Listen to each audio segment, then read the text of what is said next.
Very short. సులువే చేయలే అధ్యక్ష, చేస్తా. ధన్యవాదాలు అధ్యక్ష.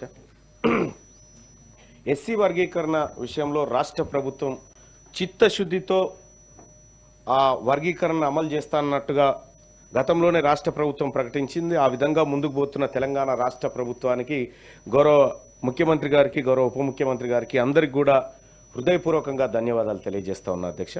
అయితే ఇక్కడ ఒక చిన్నది ఏంటంటే అధ్యక్ష, ఈ ఎస్సీ వర్గీకరణకు సంబంధించి 3 కేటగిరీలు అనుకున్నారు అధ్యక్ష. ఈ 3 కేటగిరీల్లో ఈ డేటా తీసుకున్నారు. అంటే ఒక కేటగిరీలో ఎంతమంది జనాభా ఉంటారు, కేటగిరీ 2లో ఎంతమంది ఉంటారు, కేటగిరీ 3లో ఎంతమంది ఉంటారు అనేది క్లియర్గా డేటా తీసుకున్నారు. అయితే ఈ తీసుకున్నటువంటి డేటా 2011 జనాభా లెక్కల ఆధారంగా తీసుకున్నటువంటి డేటా అధ్యక్ష. సో ఈ అంశాన్ని ఇట్లా పెడదాం అధ్యక్ష.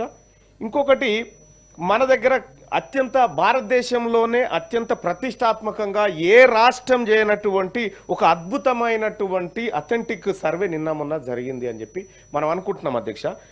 మరి ఈ సర్వేలో ఎస్సీలకు సంబంధించినటువంటి డాటా లెక్కలు ఎక్కువ ఉన్నాయి అధ్యక్ష.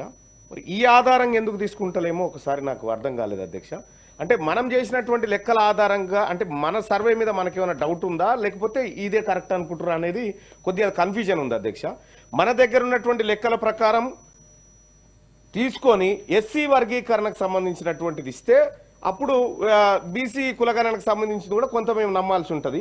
ఇది ఎస్సీలకు మాత్రం 2011 లెక్కలు, బీసీలకు మాత్రం నిన్నమొన్న చేసిన సర్వే కులగణన అంటే మాత్రం కొంత డౌట్ఫుల్గా ఉండేటువంటి అవకాశం ఉంది అధ్యక్ష.